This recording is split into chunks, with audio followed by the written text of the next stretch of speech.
Right, tadzoka futi nechipoko chatomato. Chida kumbokudzaiza chinoda kumbotaura menoti chiri kuti chipoko ndotaura navanhu vakwawo. Ukona iyoyo chinobhuika. Nhau yanitorina itori nyaya yako iwewe. Ndaita sei? Ukona ndo drip yacho here. Ipi futi? Ndewakaroye. Dripi?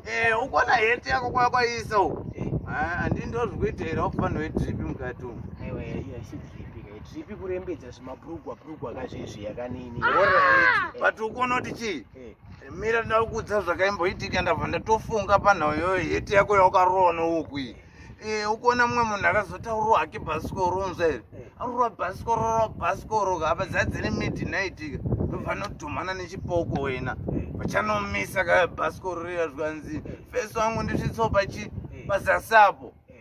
Mfesi anaramba kukera chipoko ka chakatakana kunge nini so unzwa here. Nenhau yako yawakaitei. Fesi yanga akanyatsorowa heti iyo iyeye. Sezvawakaita iko ika nekumashure so. Apa chipoko chakakerera manje zvikadzi uyu munhu ari kurova bhasikoro akaita kunditarisa bhasikoro richienda uku. Munhu rudzi anodhiraivha bhasikoro ka. Ruvhesa runauda unzwa here zvakachinesa chipoko ichocho musiwe unzwa here.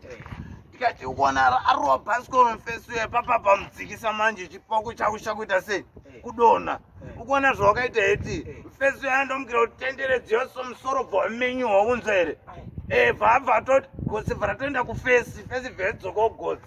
Akapfeka chipoko chatomato. Yabva yaita sei? Yabva yatopera.